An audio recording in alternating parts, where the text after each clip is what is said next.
I missed y'all motherfuckers. Yeah, I mean, you don't know, but it's been 2 days since I recorded. Welcome back, ladies and gentlemen. It's your favorite goddamn meme show. Welcome back to the Pro Palestine Meme Show, ladies and gentlemen. Shout out to Kaiser Soze, ladies and gentlemen. All right, let's check this shit out. We've got memes on memes on memes. If you don't know the way that this goes, I'm your sweet Zionist prince, tall the traveling clad. If you want to become a sweet Zionist prince or princess just like me, get your merch in the description down below. And let's jump into all the sweet Zionist memes. Most of these are pro-Palestine memes. Look at this. We're still talking about Zorhan Manduki. By the way, I have to admit something. I was wrong. It looks like he's actually going to fucking win the race. I was wrong with my hunch. I thought maybe he was losing momentum. It's probably going to happen. I was wrong. I admit I was wrong. All right, let's see this clip. We came here to remake this state in the image of our people. Oh, fantastic. We came. What does that mean? Islamist? Jihadist? You know, I was watching yesterday, okay? Let me tell you something about Zorhan Mamdukist. I was watching Andrew Schultz's podcast. I watched a little bit in the shower when I got home from Jerusalem yesterday. And what I have to say is, considering the Democratic Party, considering Andrew Cuomo, considering the other guy, whatever his name is, Chips. What's the other mayor's name? Chips. Zorhan deserves to win. He's just put on a better race. Nobody's been able to stop talking about him. I remember when I was in New York like 6-7 months ago, and I was getting ads on Twitter on X for Zorhan's race. And I was asking my friend Dan, shout out to Dan, because you're probably watching, motherfucker, and you said he wasn't going to win. And I asked you, Dan, I said, is he going to win? I think he's going to win. Dan was like, nah, he's not going to win. There's not a chance. I was like, Dan, this is a pretty good campaign. This is feeling Trumpy. And he said no. And I think a lot of Jews and a lot of other people underestimated Zorhan Mamduki's power and how much budget they put into this race. And again, he followed the Donald Trump strategy. Now, predictions. He's going to win.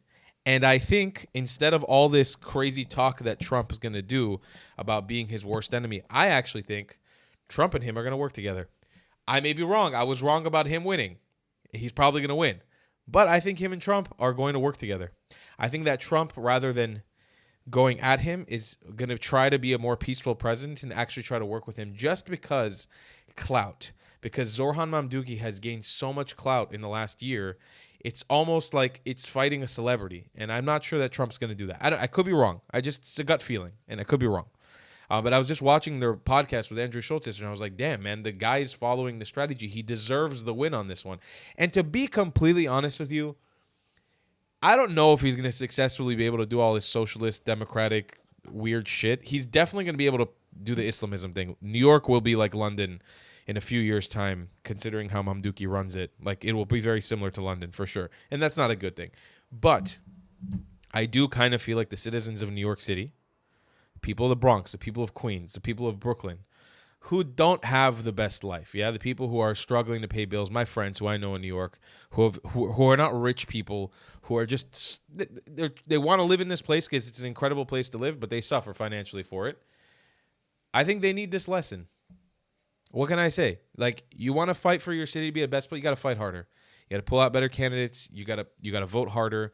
It's a numbers game. If this is what the socialist Democrats want, is jihadism, Islamism in the city, you all deserve it if you don't work for a better future. So hopefully you have a terrible couple of years with Mamduki.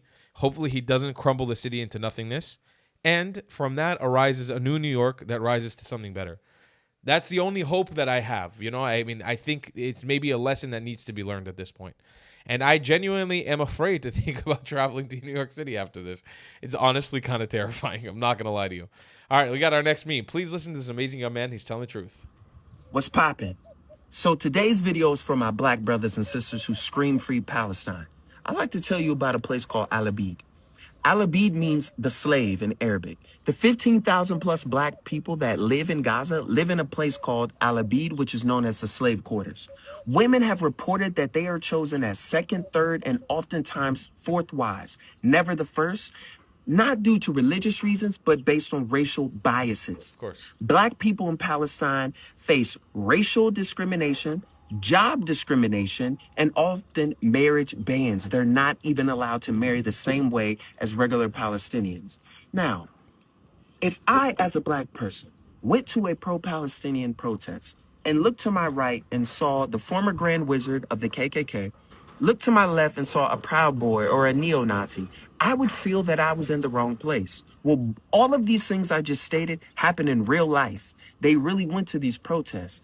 And I would begin to think as a person, well, if you truly believe in freedom for all people, should that not include the Black Palestinians? Should that not include women? Should that not include children? Because they don't have these rights in Gaza and in Palestine. Do you know where they do have these rights? In Israel. And it blows my mind that the one place of all democracy in the entire Middle East, the one place fighting for equal rights of all peoples and all colors, is the place being attacked the most and the most fingers pointed at it.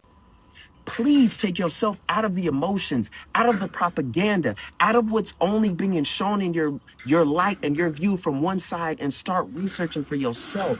Because if you went loud and proud, free Palestine, free Gaza, in Gaza, and you were Black, you would be learned and seen for yourself. And you would look and be like, wow, I'm considered second class here. I'm not even considered human. It breaks my heart every time I see it. We must come together as a people and truly fight for all freedoms of all people, and not just look at what TikTok tells us on TikTok University. Please, my people, I love y'all and I'm with y'all. Bless up. He was paid $7,000. He's got Bibi Netanyahu money. That's always going to be the response, because people can't actually listen to what this young black man is saying. Now here, I'm going to break it down a little more nuance. He's absolutely correct about what he's saying, by the way. The Alabid neighborhood houses around 16,000 Palestinians. And by the way, this Alabid scenario doesn't apply just to Gaza. There are 3 distinct Afro-Palestinian or Afro-Arabized groups here in Israel. There are some in Rahat, in the city of Rahat. There's also about 16,000 there. They're in the Alabid neighborhood, and a lot of them in Jericho as well. And then there's others scattered throughout the West Bank and East Jerusalem. Some even in the Old City. In every single scenario, they're discriminated against for being black. In every single scenario, they are discriminated against for being of African heritage. Why? Because go ask a Palestinian what the fuck a Palestinian is. They don't have an answer for you.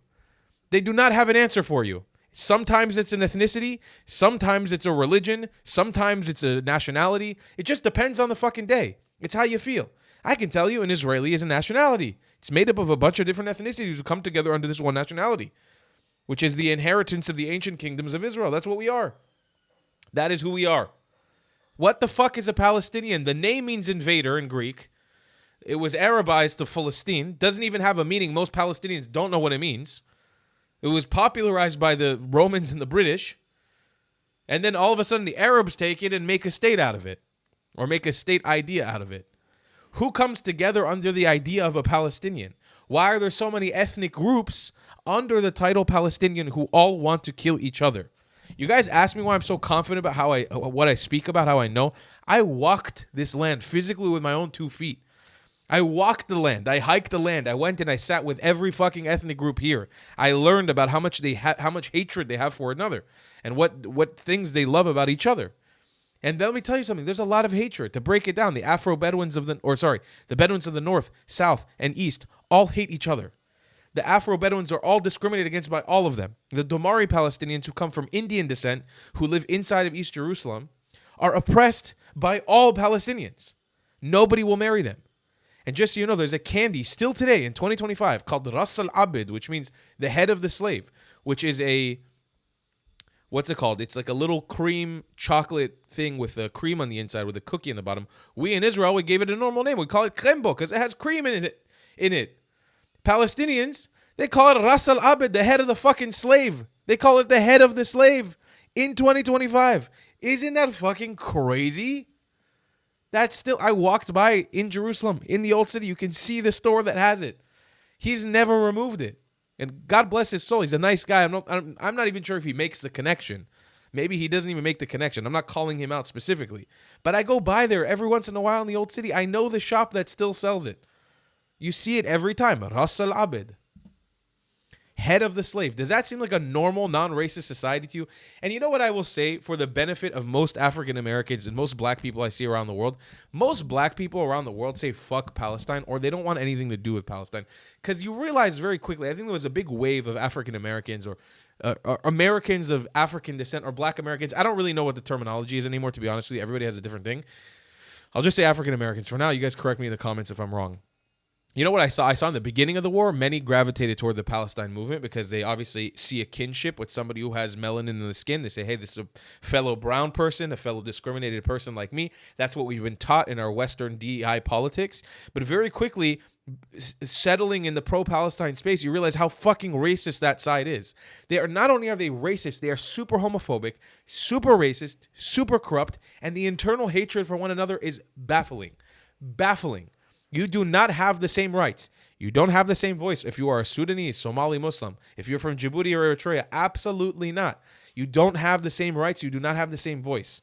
Not under Islam, not under Arabism. You don't have it. It doesn't exist because that's real supremacy. Let's take a look at this next clip. I'm ranting a lot today in this video. I had a lot to say. There is a neighborhood in Gaza, on the Gaza Strip. Yes, mama. Where 11,000 Afro-Palestinians live. Yes, mama. It is called Alabid. You know what that means? Slave. Yes. That is where black people live. And that is what the Arabics call that neighborhood. Slaves. The land of the slaves. I'm going to drop the articles so you can hear from Afro-Palestinians how they're treated in Palestine. While the Arabs and Muslims are being oppressed, they still had time to oppress black people there in Gaza. Somehow. So there is somehow under the apartheid, they still somehow under the apartheid ethnic cleansing genocide, where their population, where the Palestinian population grew 10x. Somehow they still managed to create a neighborhood called the slave neighborhood and somehow enslave Africans. Riddle me that. Riddle me fucking that, ladies and gentlemen. How the fuck does that make any sense? An oppressed population who's dying of hunger and a population is being depleted by a colonial entity does not have time to grab a few African slaves along the way. Correct or not? Maybe what you're seeing in Palestine is the remnants of a supremacist colonial framework called the Arabized world, which we are victims to and are actively fighting against. We resist the Arab colonization of this region, as all of you should. Arabs should be where Arabs are from, and that's great. And anybody who wants to be Arabized should be able to be Arabized, but you should not be forced. If you want to identify as an Arab, tfaddal habibi, I love you. I have no problem with you. Zero problems with that, but don't force it on all of us. This is not Arab land. It never was and never will be. You can't force it, and neither was Iraq, and neither was Lebanon, neither Syria, neither Jordan, neither Egypt. It's not yours to take. It has never been yours to take. And we, the people, will resist you. You want mukawama? You got mukawama, habibi. Let's roll. Let's go for it. Next clip. Jewish schools here in Munich, Germany, must release their students at different time periods throughout the day for their safety. And when they release these students to walk home from school or to get on the bus, the tram, what have you, they are accompanied by armed police officers so they don't get attacked by people who don't like the Jewish community here in Germany in 2025. That's unbelievable. Germany's been through one hell of a ride, but you know, in today's world, for these students to still have to be released from school at different time periods so that nobody knows when exactly they're being released, alongside being accompanied with armed police officers, is crazy and sad. When I heard that on the tour, 2.5 hour tour of the history of Munich and Hitler, of course, and World War II, broke my heart for these students. My goodness gracious, guys. Jewish schools here in Munich. Jews in Germany, I don't know what the fuck you're doing in Germany anymore. I gotta be honest with you. I'm the last person who's like, leave, come here. There's plenty of places Jews can live around the world for free. I just don't understand why the hell a Jewish person would live in Germany. And this isn't against the German people. The German people have come a long way. They have had their redemption arc. They are, for all intents and purposes, very nice, very friendly, very accommodating people. 99% of German... 99... That was a joke. That was a joke. Calm down. 99% of German people I know and have met throughout my life have been extraordinary, extremely sweet people. always very respectful and apologetic towards Jewish people as well. And I appreciate that a lot. I wish the Arabs had the same fucking sentiment, by the way. Like, I've been apologized to by Germans for the Holocaust, and I have no involvement in the Holocaust. I mean, granted, yes, Hitler did bring Mein Kampf to Iraq, and that's what started the anti-Semitism in Iraq. But that being fair, okay, just putting that on the side for a moment, Germans have apologized to me. You know how rare it is for me to get an apology from an Arab, especially an Iraqi? It doesn't happen that often. For what they did to us, they'll never do it. But Germans, they go out and they apologize frequently. And I appreciate that. But that being said, what the fuck are you doing in Germany, man? Get out of Germany. What do you come home? You're so close to Israel. There's no what are you going to fight for in Germany? Germany is like most European countries, selling out their nation to radical Islam. Until there's awakening in Germany where Germans start fighting back against what's going on in their country. By the way, every German that I've spoke to has said their country is literally being taken over by radical Muslims. And by the way, a lot of these radical Muslims have a sort of crazy fascination for Hitler, who moved to their country. It's very scary. I would just get the fuck out of there. There's plenty of other places you go. Go live in Hungary. Go live in the Czech Republic. Go live in Poland. I mean, I know Poland has a tough history too, but I think they'll welcome the Jews. Now, it's different. You know, there's plenty of other countries to live. Don't choose Germany. It's just like doesn't really make a lot of sense for a Jew. I don't know. I don't get it. I mean, I get it if maybe you have ties there, you've been there for a long time, but it doesn't make a lot of sense to me. Germany specifically. There's a lot of other countries in Europe that are going to look out for you besides Germany. All right, this is from Vicegrad24. As we've taken over the country, officially, England's over. Allahu Akbar.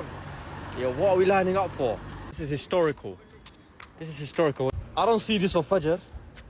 Guys, we went down a whole alleyway and there's still a man here. As we've taken over the country. All right, our boy's just rage baiting a little bit, but let's see. The comments are like, "Oh my God, they're taking over!" As they say in England, Allahu Akbar. Oh my God, man, the fucking anti-Islam memes are insane. I will say it's starting to become on the internet equal anti-Islam and equal anti-Semitism.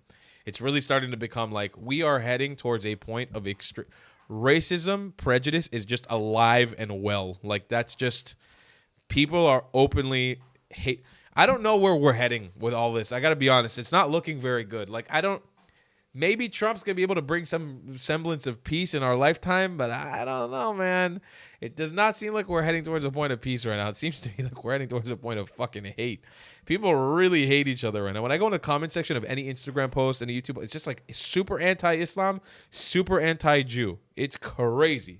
Let's see this last clip from memory.tv. حديث ابن عباس عن الرسول صلى الله عليه وسلم من وجدتموه يعمل عمل قوم لوط فاقتلوا الفاعل والمفعول به الموجب والسالب. جروب بدر تقول انت موجب ولا سالب؟ طب انا مش عارفه ايه. طب انت اقتلوهم الفاعل والمفعول. الصحابه كلهم اجمعوا على قتل اللوطي لكن اختلفوا في طريقه القتل. منهم ان قال لا يحرق بالنار، ده رأي سيدنا علي افقه اهل الارض سيدنا علي، واخذ به سيدنا ابو بكر. ومنهم قال لا اللي يرمى من اعلى مكان شاهق ويطبع بحجار، ده قول ابن عباس. ومنهم قال يرمى بحجاره حتى يموت، وده سيدنا علي وسيدنا عباس الاثنين اقروه. طب بالنسبه للبنات تقول لك السحاق واللي هم بيعملوه هي حكمه بقى زي اللواط. العلماء قالوا كل العلماء على حرمه السحاق بين النساء. ما يقولوش انا مثلي، بيقولوا انا مش بقولوش شاذ، يقول لك انا مثلي جاي، انا مثلي عشان الشياكه يعني وما ياكلش. لا هو انت شاب ولوطي وسحاقي. ها حبيبتي حبيبتي. The way she goes, that's fucking hysterical. She goes, no, they tried to change it from homosexual to gay to make it sound nice. What? Why does gay sound better than homosexual? I don't understand, but okay. So there you go. I mean, I guess for all the queers in Palestine who are watching this video, which there are many, I'm sure. No, they don't want to throw any gay people off of tall buildings. I will say, granted, in the Torah, I'm fairly certain it also says to either stone gays or kill gays. I'm not just to play equal parts here, just to play, not lesbians. The Jews were okay with lesbians, apparently. I don't know. I don't know if there's a ruling on it in the Talmud or something. Like there might be like other rabbinical stuff that says it's not allowed to be, but like gays definitely look down upon it. Just like you see, we don't do that.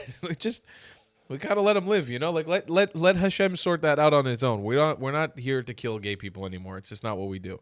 It's not the context anymore. And you know, I can understand from the Islamic radical perspective how you would see us as kuffars in that mindset, but you do have to adjust the parameters of what you do these days. I'm not a person who's ever gonna condemn or advocate for killing of gay people. I think it's disgusting and we shouldn't engage in that. But the fact that in the Muslim world it's still very alive and very well is a massive problem. I think we can get, you look at this, the Khaliji states and the Hijazi states, you can see that it's reforming. It's changing. They're not doing that anymore.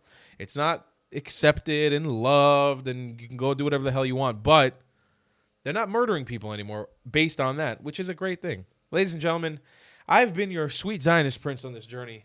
Solid traveling cloud. I'm also your favorite white colonizing Zionizer. Get your mug, get your shirt, become a prince, become a princess, and I'll see you in the next one. I love you long time. Goodbye, clats. You struggled with repping your Zionism in style? Well, boy, do I have a solution for you.